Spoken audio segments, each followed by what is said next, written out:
Está entrando no ar. Debate 93.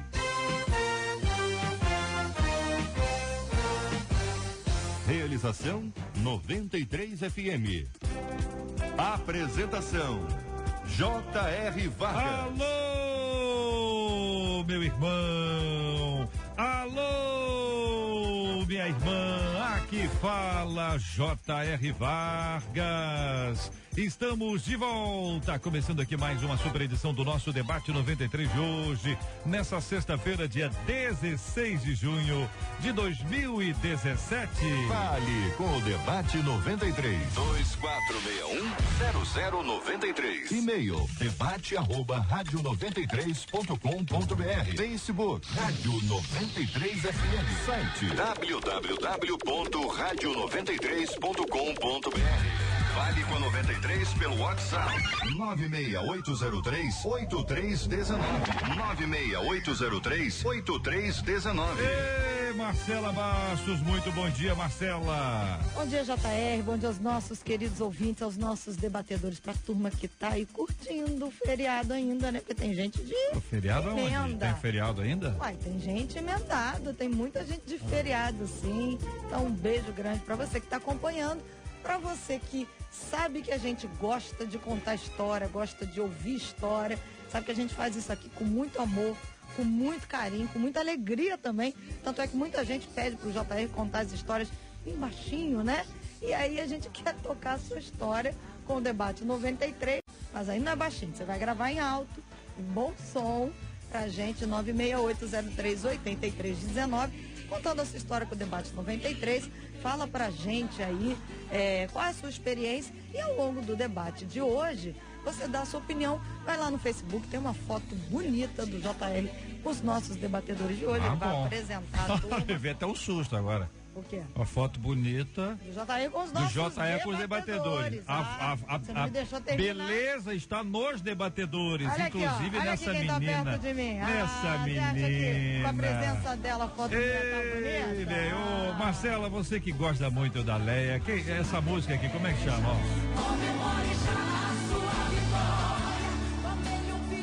Eu gosto de botar a Leia no fogo. A Leia, lembra, Leia? Lembra? Então abaixa o microfone da Leia. Bora, põe o microfone aí. Põe o microfone. Essa canção se chama Ele Vai Tombar. E essa aqui?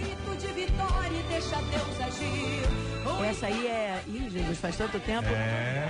Peraí, é Crente Cheio de Poder. E essa aqui? O povo deposita hoje nesse altar. Ah, mas você só gosta de forró, gente. Eu já falei pra ele que no próximo CD eu vou gravar um forró dele. Mas porque ele é compositor. Cadê Leia? E ele ainda vai cantar comigo.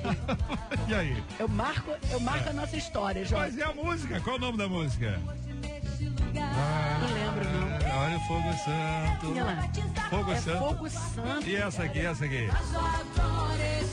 Aí começou aí, ó. Começou a complicar, porque isso aí é de 1815. Essa também tem fogo. Só é santo. Tem fogo, é Fogo santo, mas é no altar. Essa aqui, ó. Ó o ritmo, hein? Ó. Então respira aroma do porvir, embaixo do santo de poder, você vai ser. Maravilha, estamos com a Leia Mendonça hoje aqui no nosso Debate 93, o que é sempre uma alegria pra nós. Marcela Bastos, vai lá e chama a Adriana pra mim, por gentileza. Cadê a Adriana, Marcela? Sua alma triste É pra se chamar Adriana. Adriana, conta a sua história com o Debate 93 pra gente. Bom dia, meus amados da Rádio 93. Bom dia, povo querido desse debate maravilhoso. Estou aqui em Nova Friburgo, terra fria, mas estou fazendo um delicioso escondidinho de aipim quentinho. Se vocês quiserem, podem vir. Um beijão para todos vocês. Aqui quem fala é a Adriana, da Igreja Batista de São Jorge, em Nova Friburgo. Ô, Adriana, e o endereço? Hein? Endereço nada, né, Adriana? Só chama pra todo mundo almoçar, diz que tem um escondidinho, mas endereço que é bom nada, hein?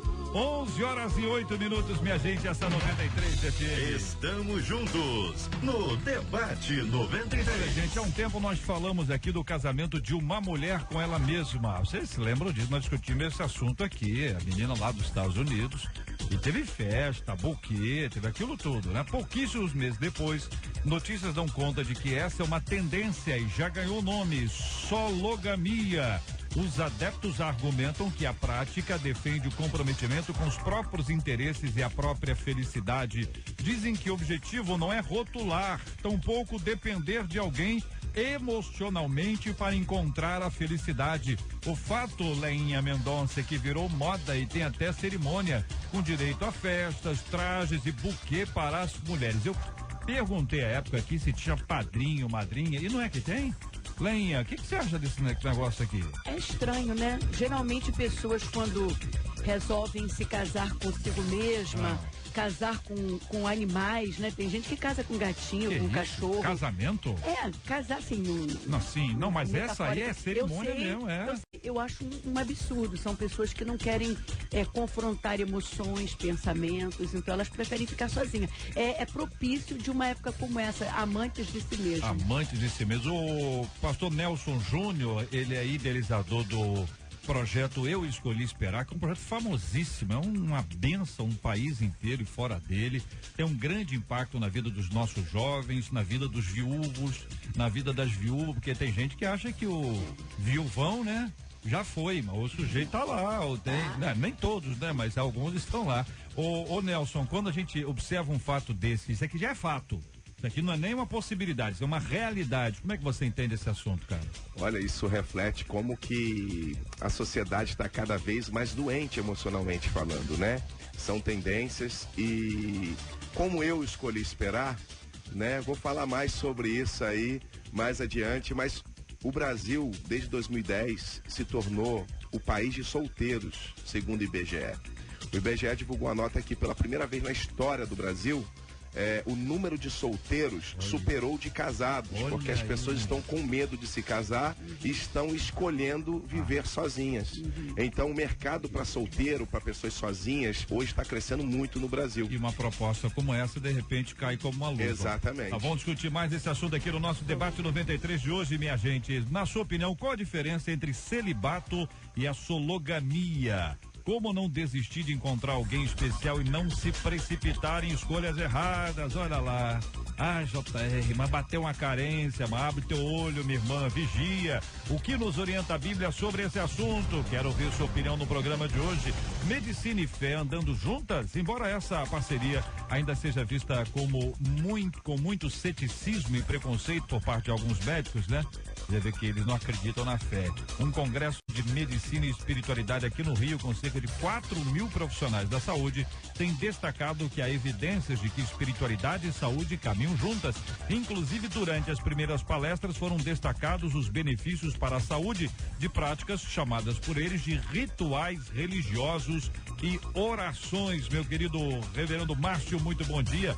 É uma questão para nós, os evangélicos, para nós os que cremos em Deus, é óbvia, né? Mas a medicina começa a observar isso como uma realidade, né, pastor? É verdade, olha, você tem histórias, continuam acontecendo histórias de milagres de cura do Senhor, isso é claro, né? E não são todos os médicos que entendem que devem, né, associar uma coisa da outra, mas sim caminharem juntas, né?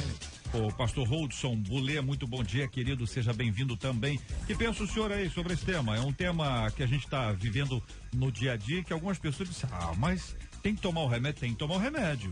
Tem que ir ao médico? Tem que ir ao médico. Isso, uma coisa não substitui a outra, ou substitui. O que está acontecendo é uma volta.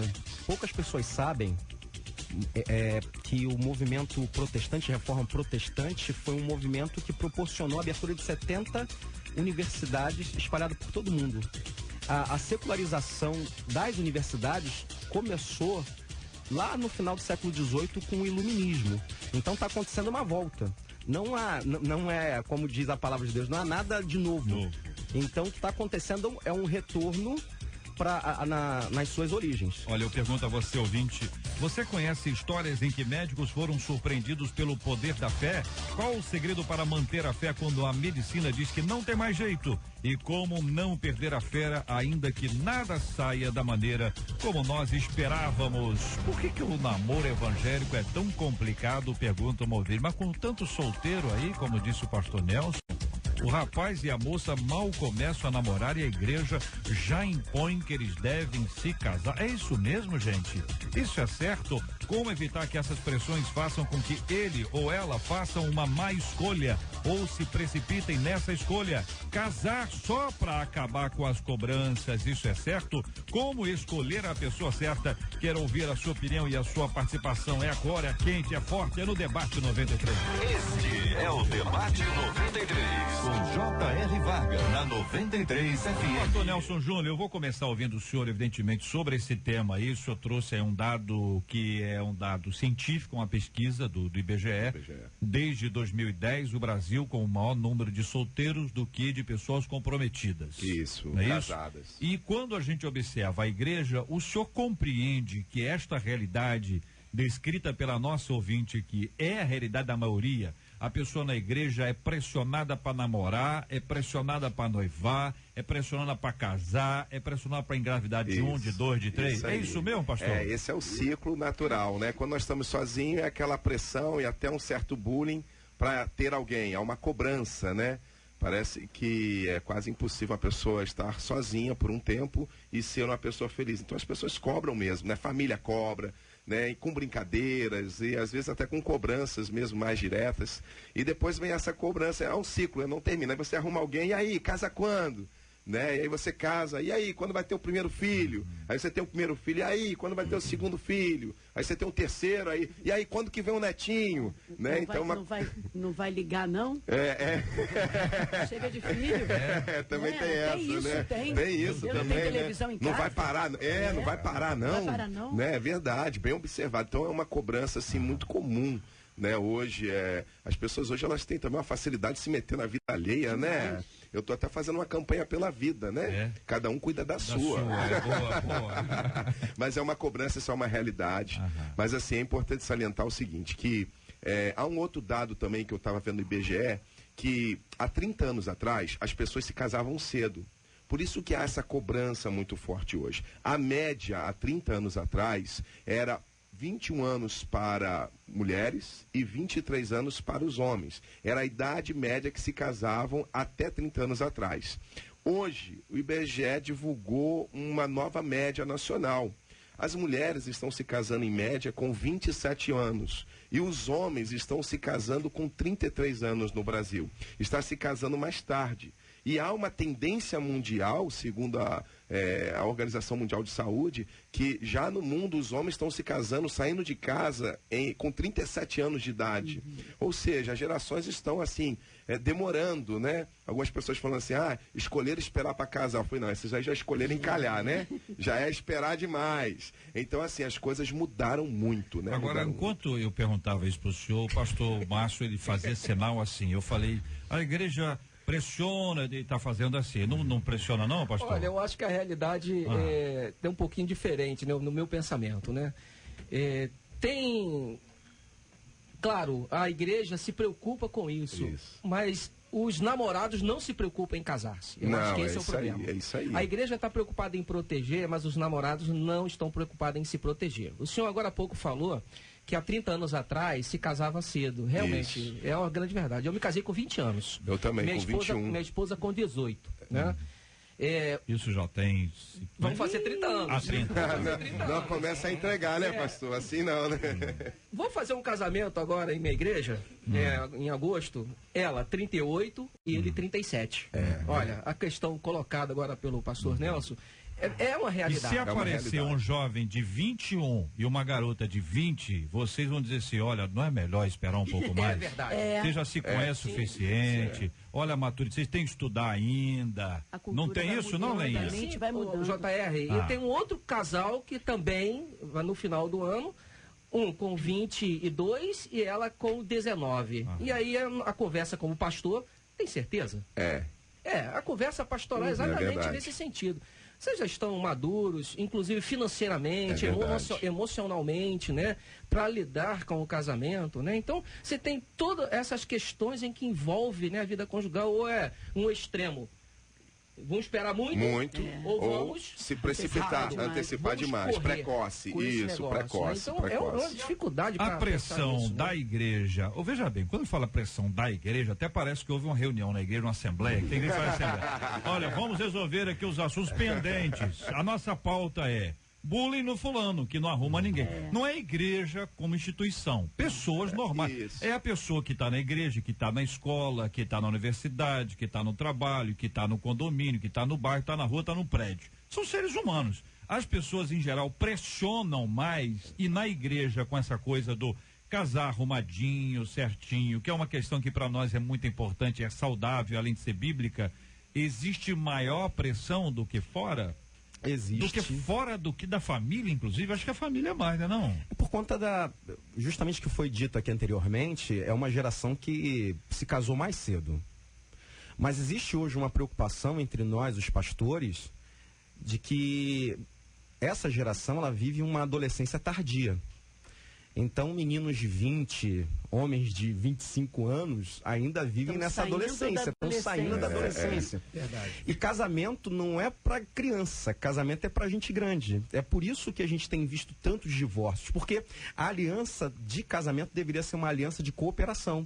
E as pessoas estão transformando essa aliança de cooperação em aliança de consumo. O que é que tem no outro para me satisfazer? Dessa forma, eu não caso para fazer o outro feliz, eu caso para ser feliz. E aí é o equívoco geral, em que o outro não será suficiente para me fazer feliz nunca. Porque se eu não tiver o conteúdo, se eu não for contente, se eu não tiver preenchido, não haverá ser humano suficiente para preencher esse vazio existencial. Aqui um ouvinte nosso, ela conta o seguinte: JR, eu tenho 36 anos, está aqui no Facebook, fui criada debaixo das rédeas dos meus pais. É muito disso, né? Eu não podia sair para canto nenhum. Eu fiquei pensando, eu queria ir para que canto? Você vigia, hein, ouvinte? Aí ela está dizendo aqui, só para a igreja e para a escola, e não podia nem ir para casa das minhas amigas. Aí quando ela fez 19 anos, o que ela fez?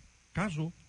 Casou para ter a liberdade. Só que aí o casamento não deu certo, porque na verdade, além de ter uma motivação errada, ela estava despreparada para isso. Acontece muito isso, gente? Acontece sim, acontece principalmente aquele receio, medo da mulher se perder, né? Que essa palavra nem existe mais hoje, né? Se perder, não. Elas acham que estão se achando, né? O medo de ter relação sexual antes do casamento, a pressão da família, a pressão da igreja em termos gerais, faz com que as pessoas se casem cedo, com pressa, e é inevitável os divórcios. O que está acontecendo nas igrejas hoje, de um índice de divórcio muito grande, até mesmo no meio de pastores, de obreiros, muito divórcio. Por quê? Insatisfação. Você não pode ter outra motivação para se casar, a não ser o amor, a paixão que um tem pelo outro, as evidências de que Deus está no controle da situação, que Deus está dando direcionamento. Lá na nossa igreja, a gente conversa muito com os jovens, com os homens, com as mulheres, com os casais, mas eu acho que a igreja não é lugar de pressionar. Pastor não tem direito de pressionar a vida de ovelha, gente. Pastor tem que dar direção. Ele não é dono da vida de ninguém. Eu tenho visto nos últimos dias, pastores dominam a vida das pessoas. Eu não vejo dessa forma. Lá na minha igreja nós não fazemos assim. Eu acho que o diálogo, a conversa, o ensino, a própria Bíblia manda a gente educar o filho. Educar é ensinamento, não é pressão. Você é obrigado a fazer as coisas do jeito que o líder quer. A imposição, tem muito disso nos dias de hoje. O namoro, se o pastor não concordar, ele termina com aquele relacionamento. Se ele achar que fulano... mas Olé, isso aí é minoria. Não, claro, mas existe. Existe, JR, eu entendi, muita gente hoje que é dominada pelas suas lideranças. Existe. Mas assim, a maioria uma grande parte do nosso meio funciona desse jeito. O pastor se torna o dono das ovelhas. Olha, Isso na não é época verdade. do pastor Isso não é Rodson, possível. na época do pastor Rodson, que é velha beça, né? É o mais idoso aqui entre nós. E veja a expressão mais idoso, com exceção da Lé, que é a nossa menina da mesa. E Não é lindo? menina da mesa para sempre. Oh, glória. Até de denominação diferente, ou denominações diferentes, a pessoa dizia que era julgo desigual. O camarada era batista, a menina era assembleiana, dizia assim, julgo desigual. Entendeu? Tá, e Não é isso isso perdurou. Isso ainda hoje existe. JR, hoje ainda existe, mas isso era muito mais forte antigamente. Muito, entendeu? Não é, pastor Rhodes? Eu penso que a gente... Não, quero saber só se é. O senhor é o representante dos antigos aqui no nosso meio. Não vem com história, sou não. eu para discordar do senhor? Pastor Nelson, o senhor que anda o Brasil inteiro falando para solteiros, imagino que deve ser assim, pelo que a gente lê e vê do ministério que o senhor tem desenvolvido, Deus tem te dado essa responsabilidade, muitas pessoas, muitos questionamentos e também muitas queixas. Se eu pedisse para o senhor assim, que queixas mais comuns essas pessoas têm sobre a igreja, sobre o tipo de influência que a igreja tem e que alternativa o irmão observa que a igreja poderia servir essas pessoas e não pressionar, fazer o bullying, como o senhor disse, com essas pessoas? Olha, eu transito em diversas denominações diferentes, né? Todo final de semana eu estou em pelo menos um lugar desse Brasil. Já rodei essa nação 5 vezes, que a gente faz pelo menos um encontro, pelo menos em um estado do Brasil por ano, para não ficar sem atender, porque o Brasil é muito grande, são muitos convites, são 3.000 convites que eu recebo por ano, né? Então eu transito em igrejas como mais pentecostais, muito da Assembleia de Deus, igrejas comunidades, igrejas tradicionais, batistas, né? Então eu transito muito, até na igreja católica hoje, né? Eu tenho uma abertura muito grande, muitos católicos seguem porque tem essa decisão jovem de se guardar, de se preservar para o casamento, né? Então assim, hoje a maior queixa, por exemplo, as mulheres, por exemplo, elas não se queixam da igreja, elas se queixam dos homens da igreja, né? Então as queixas das mulheres assim, os homens estão muito imaturos hoje, né? Os homens estão muito devagar, é uma reclamação muito clássica. Pastor, os homens não chegam, pastor, os homens estão devagar demais, se a gente não chegar neles, eles não chegam. Então, às vezes, a reclamação não chega a ser da liderança da igreja, né? O que ainda me assusta é que, por exemplo, existem igrejas ainda que não me convidam, porque eu falo, por exemplo, sobre sexualidade, eu tento falar biblicamente, sem peso, sem imposição. Até quando nós escolhemos o nome, era eu escolhi esperar, porque eu, Nelson, escolhi esperar. Não foi a religião que me impôs, não foi a igreja que me obrigou, foi uma escolha espontânea minha, né? E aí a gente trouxe esse nome justamente porque eu também acredito que a repressão, ela não funciona, o pode ou não pode, né? Quando os jovens vão no seminário, eu falo com eles, aqui você não vai sair com um conjunto de regras para obedecer, eu não vou entulhar a sua cabeça com ela, que isso não funciona, isso não dá certo, principalmente com jovem e adolescente, né? O pode ou não pode, desde o Éden. Lá no Éden, a abordagem, né? No jardim, a Eva foi, aquela árvore ali, não pode, né? Eu nem falou no que pode, já fui atuando no que não pode. Mulher, então, é tão curiosa, né? E aí as reclamações hoje das mulheres são essas, né? E os homens, a reclamação dos jovens, do sexo masculino, é que as mulheres hoje, elas estão muito afoitas, elas estão assim, tipo assim, pastor, elas falam que não dá em cima, mas não dá nem tempo, pastor, porque já chega um monte já, né, e já assim, desesperada, às vezes não é nem que o homem não tem iniciativa, às vezes as mulheres, né, e hoje também, assim, as coisas mudaram muito, né, a questão do feminismo é uma coisa muito forte dentro da igreja hoje, principalmente entre jovens e adolescentes, né, e isso assusta muitos homens, né, hoje o pensamento das meninas de hoje é bem diferente das moças quando a gente conheceu há 20 anos atrás, 30 anos atrás. Então, às vezes a reclamação não é nem da igreja, a reclamação às vezes é justamente do meio como eles dizem, no meio da galera, né? E que acontece essas coisas, são as que eu mais noto nos seminários, então, as perguntas que eu recebo. Olha, são 4 coisas aqui, 2 para meninas e 2 para os meninos. Pastor Nelson identificou que as mulheres entendem os meninos hoje como imaturos e devagar. O sujeito é devagar. E os meninos veem as meninas como afoitas e desesperadas. Então é um quadro assim, não tem como, são incompatíveis essas coisas aqui. Se ela é afoita, ele é devagar. Se ela está desesperada, ele é imaturo para atender a expectativa dela. Precisa do pastor para poder equilibrar esse Aí negócio chega o pastor e coloca a pilha. É isso aí, isso aí. Olha a importância do líder, da família do líder. Mas quando os jovens me escrevem diariamente, se eu abrir aqui a minha caixa de e-mails aqui, nós temos quase 4 milhões de seguidores nas redes sociais. Mas a primeira coisa que a gente fala a gente encoraja as pessoas buscarem acompanhamento e aconselhamento pastoral. Claro. Porque eu não sou guru, eu não tenho bola de cristal, né? E as pessoas querem fórmula. E a vida não é receita de bolo, né? Cada um, e aí é o que toda a resposta, a gente não aconselha ninguém virtualmente. A gente fala assim, encorajamos você a buscar aconselhamento, porque é uma coisa também que essa geração tem fugido, de ouvir os mais velhos, quer ouvir quem? Youtuber. Com todo respeito aos youtubers, né? Mas querem ouvir que é da mesma idade e despreza o conselho de quem tem experiência de vida, né? Essa geração hoje, ela não ouve os mais experientes, né? São antiquados. Mas o pastor Nelson, há 30 e poucos anos também atrás, nós éramos assim também, né? Nós não, às 30 o senhor, tá? Nós eu aos 20. Márcio. Eu ia... Só você e o Hudson estavam lá nessa. Os rapazes atirados de 30 anos atrás iam às outras igrejas, visitar as outras igrejas, né? Obra missionária, viagem missionária. Aquela visita missionária, né? Para visitar as outras igrejas. Ia fazer discipulado nas irmãs. Me disseram que tem uma menina lá naquela igreja tal. E aí juntávamos a turma. Mas era um rapaz. Era uma galera. Para conhecer. Isso é salutar, né? Isso é salutar. Agora, eu queria até abrir um parêntese aqui para falar um pouquinho para as mulheres. O pastor Nelson está falando uma grande verdade, né? As mulheres hoje estão tão carentes. Não só carentes, mas elas estão tão atiradas, elas estão tão poderosas, né? Elas estão tão poderosas que estão deixando os homens receiosos. Eles se assustam. Então não é questão deles serem devagar. É verdade. A mulherada está tão...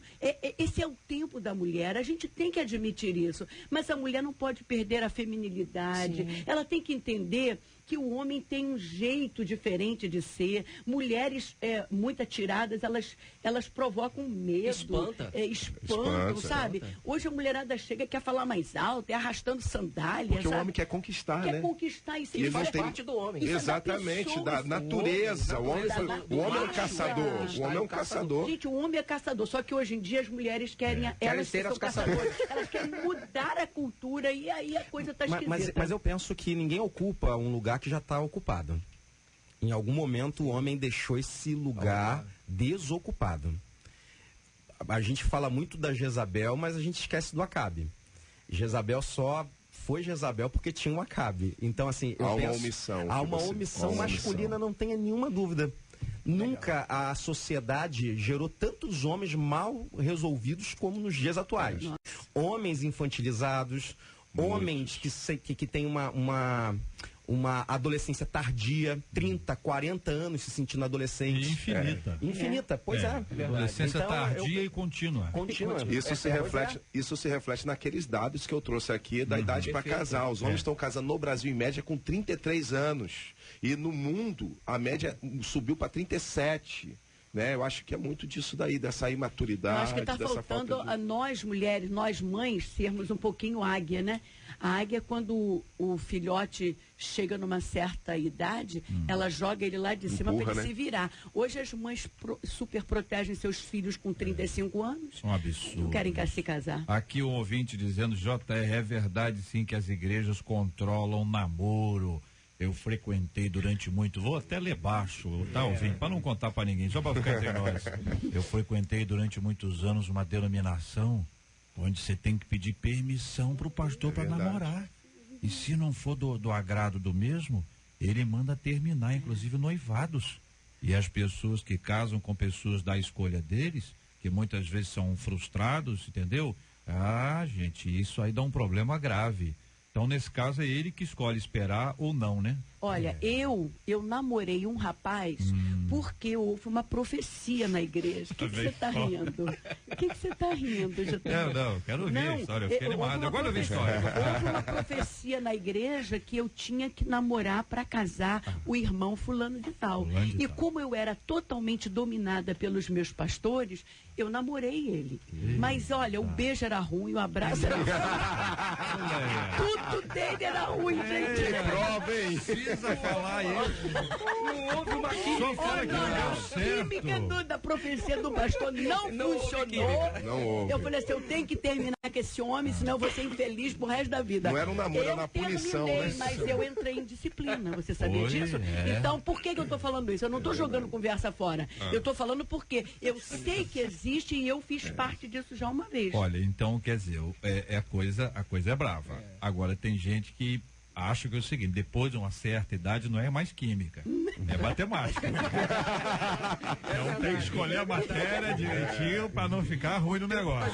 Tá Não diminuindo. é isso?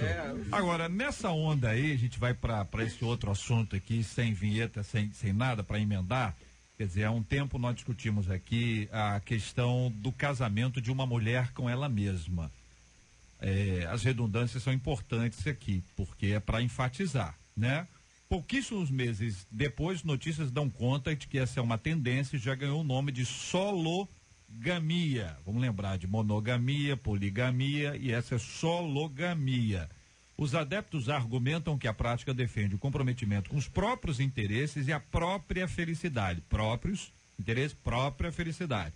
ênfases importantes aqui. Dizem que o objetivo não é rotular e tampouco depender de alguém emocionalmente para encontrar a felicidade.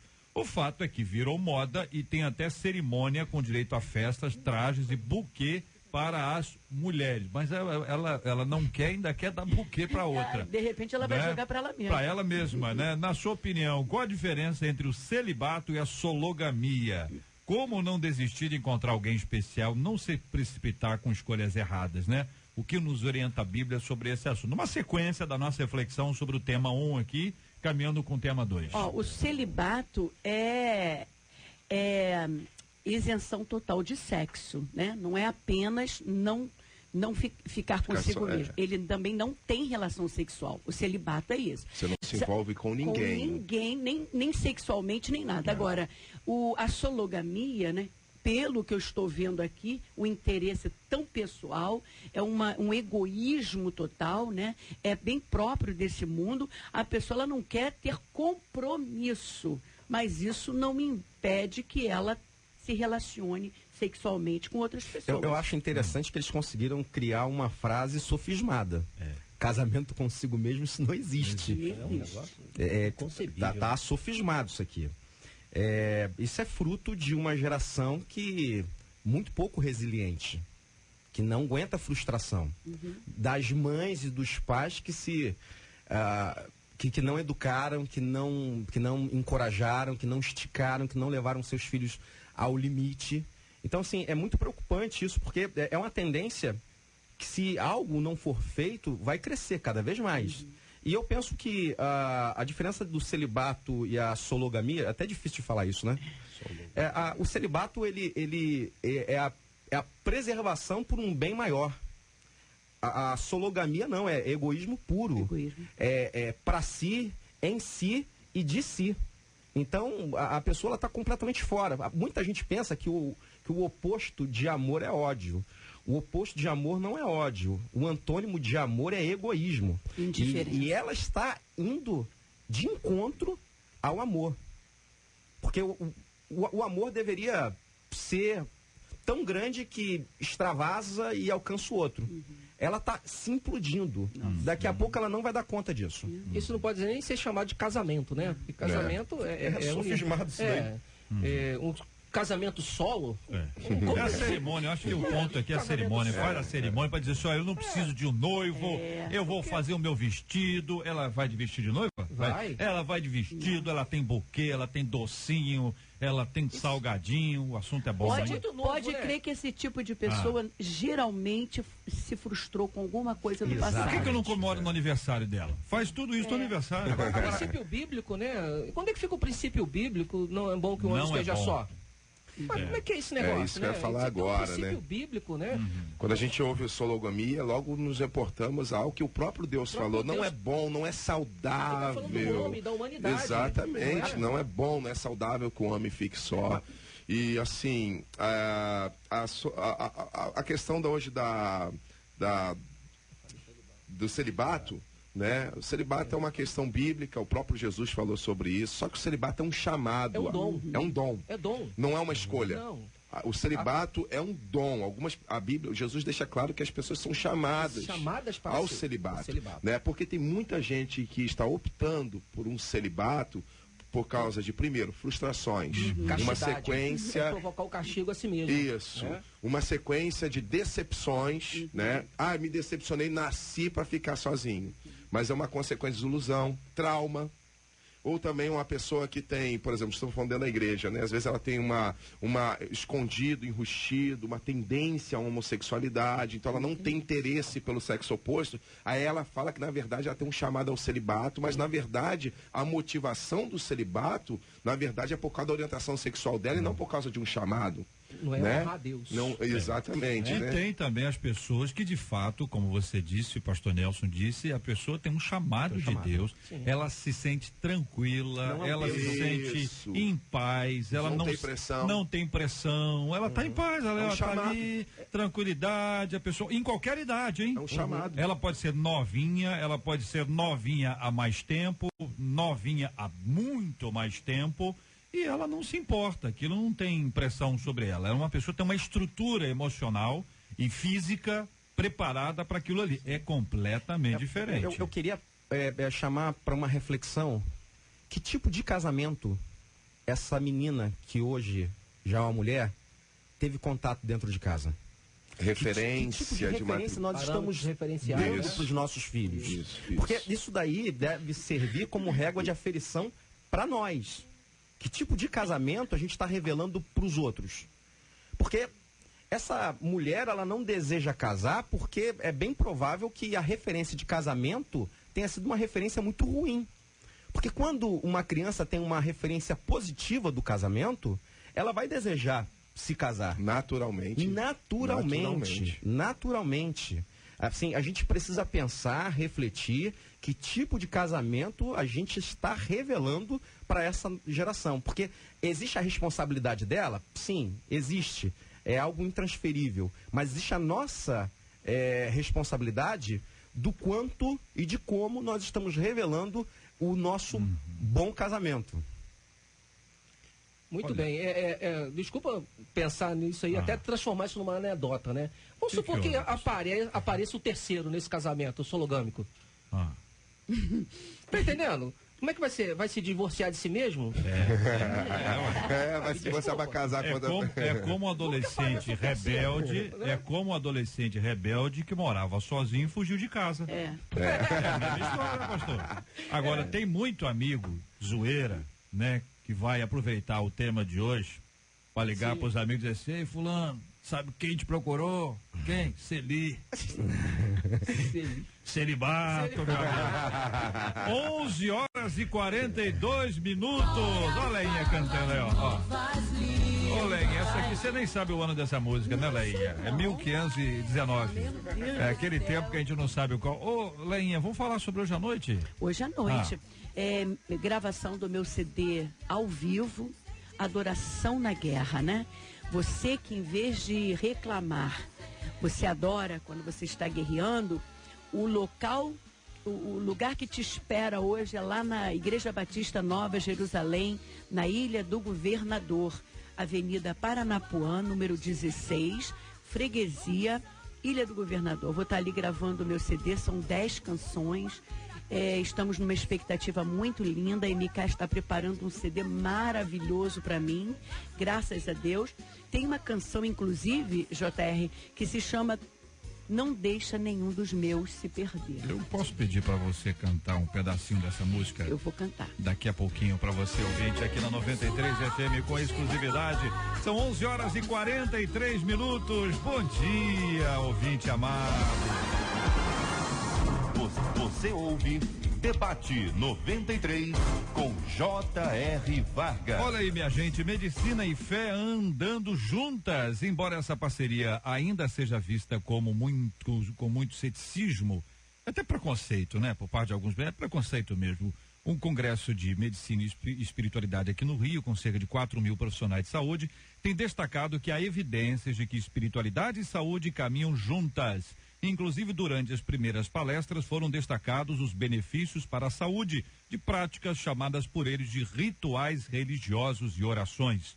Você conhece histórias em que médicos foram surpreendidos pelo poder da fé? Qual o segredo para manter a fé quando a medicina diz que não tem mais jeito? E como não perder a fé, ainda que não saia da maneira como nós esperávamos? Eu pergunto a você, ouvinte, ouvindo inicialmente os nossos queridos debatedores.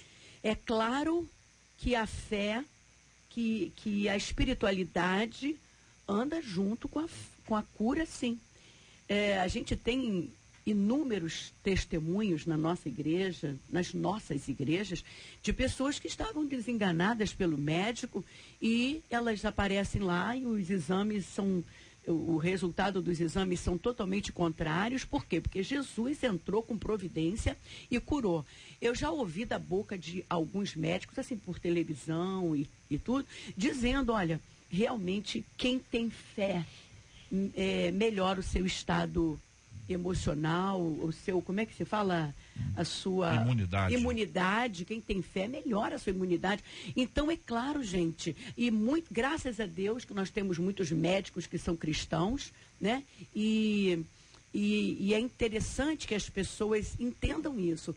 A fé, ela move montanhas. A vitória que vence o mundo é a nossa fé.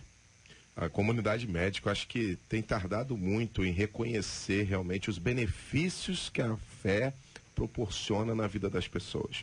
Porque eles mesmos que atendem, os que estão nos hospitais, não os médicos talvez de consultório, mas os médicos que estão nos hospitais, eles veem quando realmente milagres acontecerem, pessoas receberem oração, né? Verem pessoas como que a fé ajuda a pessoa lá no leito, né? Ela mesma exercitando a fé dela. E existem muitos dados científicos e comprovações médicas. Eu acho que isso aqui, assim, a comunidade médica, ela está tardando em admitir algo que já é evidente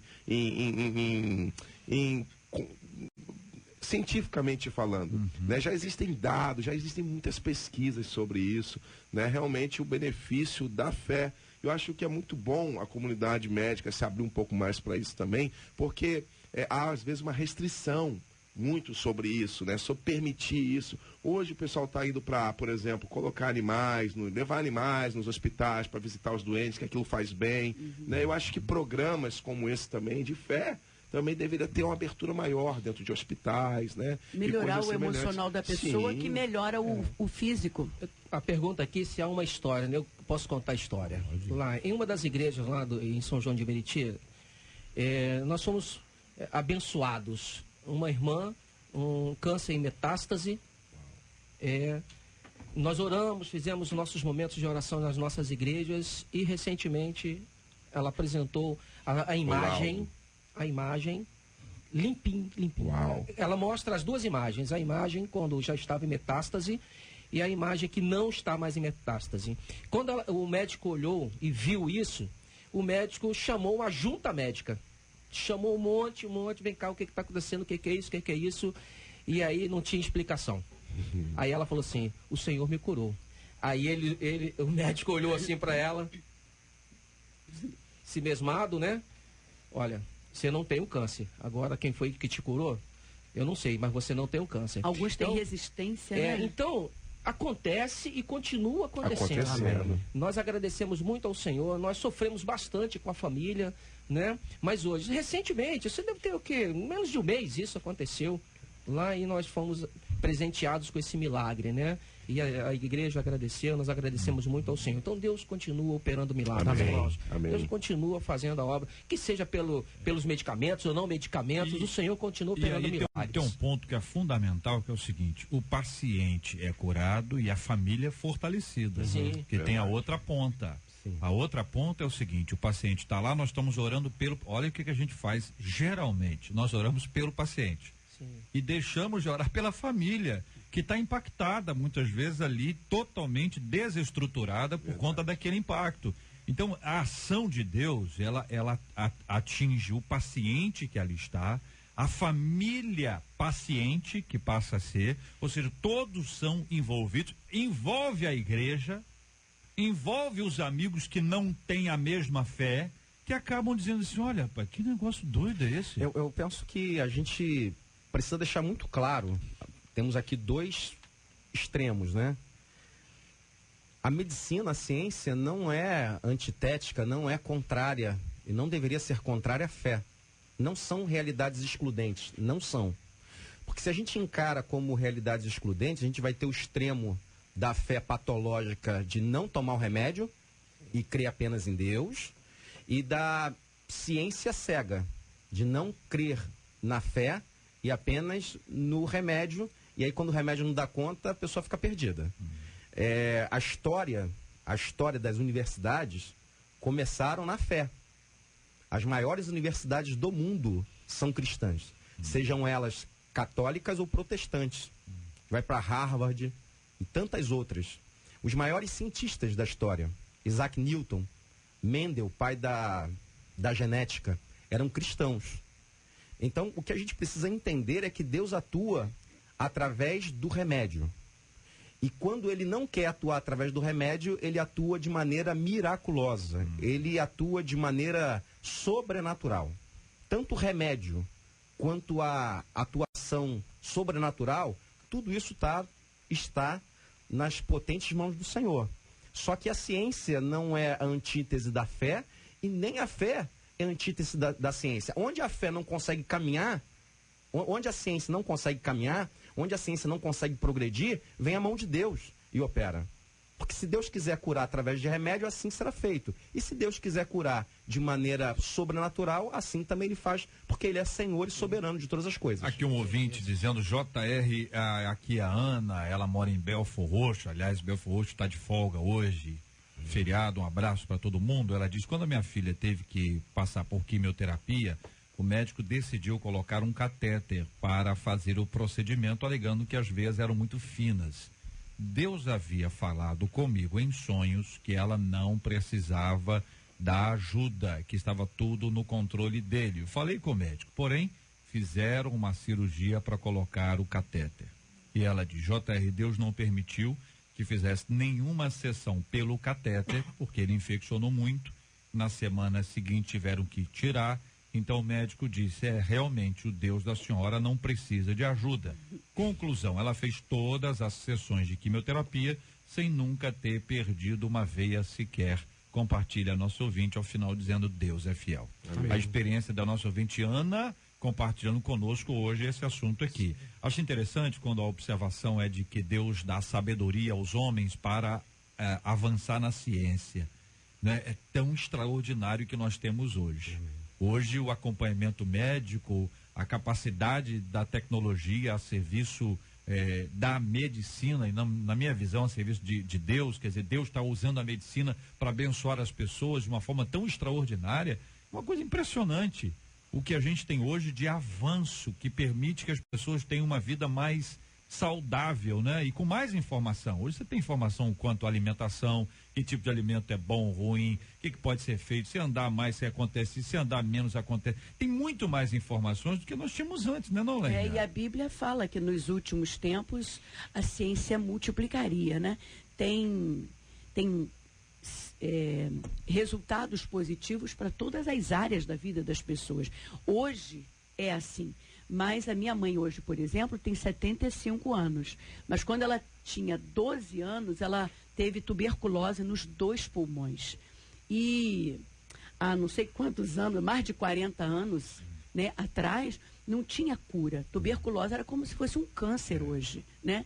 E a minha mãe foi curada pelo Senhor. Amém. O pulmão dela hoje é limpinho, mas a minha mãe teve tuberculose nos 2 pulmões. Lá para a década de 40, né? por aí.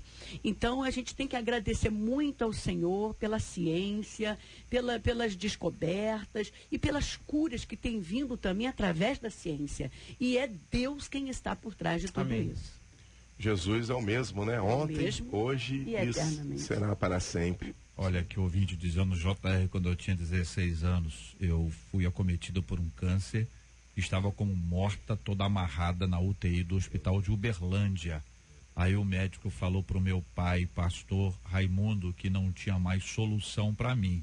Meu pai pediu licença, entrou lá dentro da UTI, orou por mim e me chamou 3 vezes. Dá o nome dela aqui. Aí eu voltei a mim, isso foi no sábado. Quando foi na segunda-feira, os médicos fizeram todos os exames procurando o câncer e a leucemia, eram 2 enfermidades. Eles não encontraram nada, então me mandaram embora para casa atemorizados, mas felizes, porque eu estava morta, mas Deus me ressuscitou. Aleluia. Naquele momento, com a oração que aconteceu naquele instante. Que experiência boa. Que experiência boa. Graças a Deus pela experiência da nossa ouvinte, que é para encorajamento, né? Fortalecimento da nossa fé. Vocês disseram aqui da importância da orientação médica, tomar o remédio bonitinho, e assumindo essas responsabilidades todas, porque tem gente que não toma o remédio de acordo com a orientação médica, tem gente que já deveria ter feito alguns exames, aí vale uma palavra para os homens, tem exames que devem ser feitos com uma certa idade, algumas pessoas resistem a isso, e depois podem ter dificuldades com esse tema, e é necessário tratar todos os temas com a sabedoria e o equilíbrio necessários, porque é uma questão que a medicina está aí apontando como uma oportunidade. Bom, diante disso, tem aqui opiniões. Leinha, tá pronta? Aqui um ouvinte dizendo, se JR, pastora Leia, foi você. Não são todas as mulheres que são assanhadas, não, tá?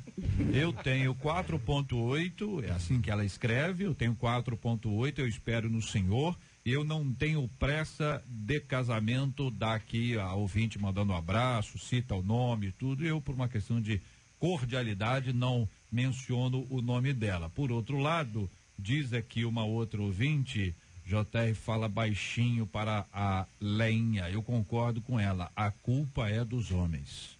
Mas olha só, eu não disse que todas as mulheres são atiradas, né? Sempre há uma regra. Você acha que é a maioria? Não, olha, eu acho que essa geração de agora é bem diferente da geração antiga. Antigamente as mulheres esperavam os homens virem. Antigamente o homem tirava as mulheres para dançar. Hoje a mulherada chega lá. Eu acho que não é questão de serem todas, mas essa geração de agora é uma geração diferente. Eu já ouvi aqui mesmo, aqui nessa mesa aqui, de pessoas dizendo o seguinte, que tem muitos solteiros, é um dado importante, eu acho que animou muita gente. Essa informação que o pastor Nelson trouxe hoje aqui, deu animada para a galera, ainda tem esperança, né? E, por outro lado, existem mais mulheres do que homens, esse é um dado São 5 também. milhões a mais de mulheres no Brasil do que homens, também dado do IBGE. Dado do IBGE, isso faz com que existam menos homens para mais mulheres, e as mulheres começam a dizer assim, ó, se eu não pegar aquele ali, outra pegará. Entendeu? Esse é um verbo que tem sido utilizado ultimamente, com muito respeito. E essa lindinha querida, né, que mandou a mensagem, que tem 48 anos, eu acho que ela não deveria ficar tão descansada assim, não. Já está na hora de dar uma olhadinha para os lados, né? Mas como assim, Leia? Eu não entendi. Não, eu tenho certeza que ela não tem chamado para celibato, né? Porque senão não estaria esperando. Porque senão não estaria esperando e nem se manifestando aqui no debate. Então ela tem a expectativa de encontrar alguém, mas com 48 anos já deveria dar umas olhadinhas a mais para os lados, né? O que acontece que às vezes aparece aí, pela descrição dela, quer dizer, ela está esperando no Senhor, tem algumas que esperam no Senhor escondidas. Pois é, vai aí ter que me achar, tá esperando, né? Ele tá brincando de esconde-esconde. Alguns procedimentos também, né? Agora, Quais, por exemplo? Vamos agora exemplificar isso para deixar claro para os ouvintes. Hoje é sexta-feira, amanhã é sábado e é domingo o dia que nós encontramos as bênçãos. A mulher ela não precisa dar em cima, é só ela sinalizar. Essa é a diferença que as pessoas não sabem. Sem ser vulgar, né? Exatamente. Sem ser vulgar, mas porque o sinalizar. homem, ele só chega quando ele se sente à vontade, né? Exemplo, o que é sinalizar sem dar em cima? É isso? Por exemplo, olha, eu vou dar um exemplo, que é o que eu ensino no seminário para as irmãs, né? As mulheres eu ensino para elas a teoria de 3 segundos. 3 segundos. Né? Porque assim, uma mulher sabe quando ela é observada por um homem. Ela pode não estar olhando para o homem, mas ela sabe que o homem está olhando para ela porque ela tem uma visão multifocal, periférica. A mulher tem uma visão naturalmente periférica. Tem que avisar então, isso aí, o pessoal. A mulher está conversando pro lado aí, conversando com uma amiga. Só que o homem e se não, o rapaz né? o homem não tem. O homem é uma visão focal. Então o homem olha para a mulher, a mulher sabe que ela está sendo observada por ele. Certo. Ao contrário, já não funciona. Não funciona. Né? O homem, então muitas vezes... O homem é sonso. Aquele que chama o homem é sonso é porque não está vendo. Não, e também porque às vezes ele não está observando mesmo, ele não tem essa visão periférica. Ele está olhando para o nada. Isso. E como é que ele olhando para tudo. Como que é a teoria dos 3 segundos? Porque toda vez que, por exemplo, um homem... Você sabia que cientificamente as mulheres observam os homens mais tempo do que um homem observa uma mulher? Porque a mulher, ela tem o poder de observar um homem sem que o homem perceba que ela está olhando para ele. Pastor, isso é científico. Então acho que ela tem que parar de observar um pouco mais e um pouquinho mais, né? É a teoria dos 3 segundos. Eu falei, moça, então quando o rapaz for olhar para você, a mulher já sabe quando o homem vai... Ela tá olhando pro rapaz. Aí ela sabe que o rapaz vai olhar para ela. Ela tira o olho. Aí eu ensino a teoria dos 3 segundos. Eu falei, quando o rapaz olhar para você, conta até 3. 1, 2, 3. Aí você tira o olho. E dá aquele olharzinho especial. Né? A teoria dos 3 segundos, porque às vezes a mulher não Mas sinaliza. cuidado também com o olhar, porque o olhar pode ser aquele olhar fechado assim, ele vai ter medo. Tem medo. Aí é que eu falei da sinalização. Então tem que apertar um pouquinho os olhos. Olhar que entrega assim. muito também, né? Também, né? Se joga, né? Se joga, né? Olha, isso é uma ciência. Vem em mim que eu tô facinha. Peraí. Então quer dizer que Tem o camarada... que olhar e apertar um pouquinho os olhos. A menina já está olhando. Ela já está olhando. Ela tem uma visão periférica. Já observou. Ela já viu. Já. Aí quando ela perceber que ele a viu, que ele olhou para ela... que ele vai olhar para ela, porque a mulher já sabe que ele vai olhar para ela. Ah, é adivinha? A mulher adivinha? O quê? A mulher tem poderes. Adivinha? Mulher tem poderes que o homem não tem. O adivinhador não entra no reino do céu, uma casa, né? É pelo carro. Mulheres têm poderes que o homem não tem. Sim. Não, mulheres vamos lá. fazem várias coisas ao mesmo tempo. Aí quando ela sentir que ele vai olhar... Ok, ela conta 1, 2, 3 e olha pro cara. Não, ela não tinha que ela já tá olhando antes. Ela tá olhando. É isso que eu tô querendo ajudar as pessoas. Aí ele vai bater o olho, aí em vez dela tirar o olho antes dele olhar pra ela, ela continua olhando. Vem 3 segundos. 3 segundos. Continua olhando pra ele e depois tira. Sem entregar muito. Isso, sem ser vulgar. Aí depois ela não olha mais. Ela tira o olho dele. Em alguns casos, alguns homens que são devagar, ela repete em doses homeopáticas outras vezes, entendeu? Leia, nesse caso, assim, você acha assim, que o ideal é ela olhar para o céu para dar uma ideia de espiritualidade, ela olha para o chão para dar uma ideia de humildade, ela olha para um livro para dar uma ideia de intelectualidade? Não, ela olha para os olhos e dá uma... Não, depois. Depois que olhou para os olhos dele. Então, depois que olhou para ele. Ela olha para os olhos e dá uma descidinha até o pescoço. Um sorrisinho. E dá um sorriso. Um sorrisinho. E tira o olho. E faz exercício várias vezes. Olhou para os olhos, dá uma descidinha até o pescoço. Só para um charmezinho. Um charmezinho. Vai do olho para boca, queixo, vai para o lado. Não, calma. Aí para no queixo. Para no queixo. Nós, irmãos, olha, já vai dentro. Não pode. Para no queixo. Parou no queixo. Por isso essa intervenção aqui. Até o queixo, né? Vai até o queixo, aí tira assim de soslaio os olhos. Tirar o quê? Soslaio. Essa eu conheço, soslaio. Sologamia eu já aprendi hoje. Soslaio, aquele olhar de lado assim, ó. Tirando aquele olhardinho de lado assim, imagina câmera lenta. Que aí o cara fala assim... Solar e slow motion. Ele vai perceber que ela tá dando ela vai pensar assim, ela tá me olhando demais. Não perceber com isso tudo. Beleza, vamos lá. O cara viu. Aí ama o próximo. O cara viu, o cara olhou, ela olhou, entendeu? E o próximo passo aí, no caso dela, é esperar que ele venha? Não, Porque ela às vezes pode, não vem, ela, né? assim, ó, ela pode aproximar com intenção de amizade, né? Porque funciona quando a mulher se aproxima e desenvolve um relacionamento de amizade, que às vezes o cara é tímido, não chega, então ela chega para ser amiga. A mulher pode. O homem não funciona. O homem tentar ser amigo da mulher, ele cai na friend zone lá e não sai nunca mais. Que a mulher também tem esse negócio. O homem que é amigo pra mulher nunca Friend zone, a zona da amizade, que é a área que a mulher. Então a mulher, ela pode ser amiga do rapaz. Agora o rapaz, às vezes, quer ser amiga da menina pra se aproximar dela, acabou. Vira amiguinho, é amiguinho pra sempre. Mulher não ama amigo. Ô Leia, e quando o camarada fez isso tudo aí? Viu olhar, viu tudo. Quando ele chega, ele diz, você estava me olhando? E ela diz, eu? Não vai falar assim. Quem você acha que você é para ser alvo do meu olhar? Né? Quer dizer, se fala isso é porque estava olhando. É igual políticos, né?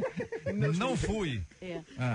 Olha, é impressionante como é que no ano de 2017 a gente tem que ensinar alguém a Eu acho que não tem, não. Acho que o pessoal já sabe. Nós estamos aqui só ilustrando, gente, né? Ou não? Quando tem Sei não, aquela... hein? Sei não, hein? Eu acho que tem que ter a tal da química, né? É aquele que começa nos olhos. Isso é automático, isso já está com a pessoa, né? E eu acho que não há necessidade de ir atrás, de correr, de dizer, pô, cara, tô afim de você. Não faz isso, jamais. Isso é muito feio. Sabe? Não faz isso não. Deixa as coisas acontecerem. Agora, diz o pastor Nelson aqui que se de tudo ele não resolver, então ama o próximo. Ama o próximo, vai Porque esse aí é muito devagar, mas o próximo vai te amar. Fica firme, ouvinte. Deve estar celibatário. Amigo da Celi, né? Alô, Celi, aquele abraço. Preciso entender que há um tempo para se cumprir. E todas essas coisas hoje. Muito bem, minha gente, 12:04. Ciro Gonçalves já chegou para comandar uma tarde maravilhosa aqui na nossa 93 FM. Muito obrigado aqui aos nossos queridos debatedores. Pastor Nelson Júnior, idealizador do Eu Escolhi Esperar, tá no Rio exatamente para poder estar junto com o pessoal para ministrar a palavra, essa turma toda aí, né, pastor? Isso aí, Nelson? ontem eu estava em Nova Iguaçu, amanhã estaremos em Petrópolis, em Madureira. E domingo estarei em Belo Horizonte. Maravilha, meu querido, que é lá do Espírito Santo. Isso, Terra Santa. Terra Santa. Deus abençoe muito lá. Um grande abraço em todos. Obrigado, tá? Obrigado. Querido pastor Márcio, e aí, irmão? Deus abençoe sempre. Um abração. Obrigado, JR. É sempre um prazer estar com os irmãos aqui. E amanhã, Juventude Viva, lá na Praça da Bandeira. Maravilha. 19 horas. Muito obrigado, pastor Holdson. Aquele abraço, irmãozão. Obrigado, JR. Obrigado a todos os debatedores. Um forte abraço pro meu amigo que veio me acompanhando, Nando. E um abraço especial para um grupo que eu faço parte, falando de Bíblia. Um forte abraço em todos. Maravilha. Leinha Mendonça, nossa querida pastora Leia. Deus É hoje, abençoe. tá? É hoje, dia 16 de junho, a partir das 19 horas, estaremos ali na Igreja Batista Nova Jerusalém, na Ilha do Governador. É a gravação do meu CD Autoridade, Adoração na Guerra, ao vivo. Vai ser maravilhoso compartilhar esses momentos com você. Vai lá, eu estou precisando muito da tua ajuda, da tua intercessão, da tua torcida, do teu carisma, de tudo, sabe? Do teu poder, pentecostalismo, de tudo isso. Eu estou precisando de você. Olha, vai ser uma festa maravilhosa. Nós vamos orar agora, logo após a oração, em vez de entrar aqui já com o nosso sufixo, nós vamos entrar com Leinha Mendonça, dando uma palhinha aqui ao vivo, e nós vamos conhecer aqui uma das músicas que ela vai estar gravando hoje, vai ser uma bênção. Eu pedi o pastor Nelson para orar conosco, apresentando diante de Deus os nossos temas, os nossos assuntos hoje aqui, orando pelos nossos jovens, orando pelos nossos solteiros, para a turma que está na expectativa, para quem está triste, para quem está alegre. Vamos orar também, como temos orado todos os dias, pela cura dos enfermos, pelo consolo aos corações enlutados e orando também pela nossa querida Leinha e a gravação hoje ao vivo do seu CD. Vamos orar juntos. Senhor, nós te damos graças por esse dia lindo, essa sexta-feira que o Senhor nos deu, esse presente que é a vida que o Senhor nos deu. Nós queremos orar nesse momento por todos aqueles que estão nos acompanhando e ouviram aqui sobre a fé, na saúde, na cura, e nós queremos orar pelos enfermos, onde estiverem, seja no leito, seja em casa, seja no hospital. Senhor, queremos orar pelos encarcerados que podem estar ouvindo a rádio essa manhã, os órfãos, as viúvas, os necessitados, aqueles que estão no trânsito, quem está no trabalho, quem está em casa. Deus, nós oramos, Deus, por o nosso final de semana, consagramos ao Senhor esse final de semana. Oramos também, Deus, por esse tempo novo na vida da nossa irmã Léa Mendonça. A pastora, Deus, nós sabemos que vai ser assim, esse CD uma bênção da pastora Léa Mendonça, como todos os outros já foram, e nós consagramos ao Senhor, Deus, todas essas coisas com gratidão nos nossos corações, que tudo seja para a tua glória, que venha o teu reino, que seja feita a tua vontade, desde agora e para sempre. Amém. Porque no teu altar os consagrei, debaixo dos meus joelhos os carreguei. Eu não gerei filhos pra perdição, tu não morreste em vão, não estou clamando em vão. O inimigo não vai zombar da minha cara. Dá-me filhos, ó Deus, que honrem a tua casa. Então faça, Senhor, o que tiver que fazer. Espero, mas não deixa nenhum dos meus se perder. Que Deus te abençoe. Você acabou de ouvir Debate 93.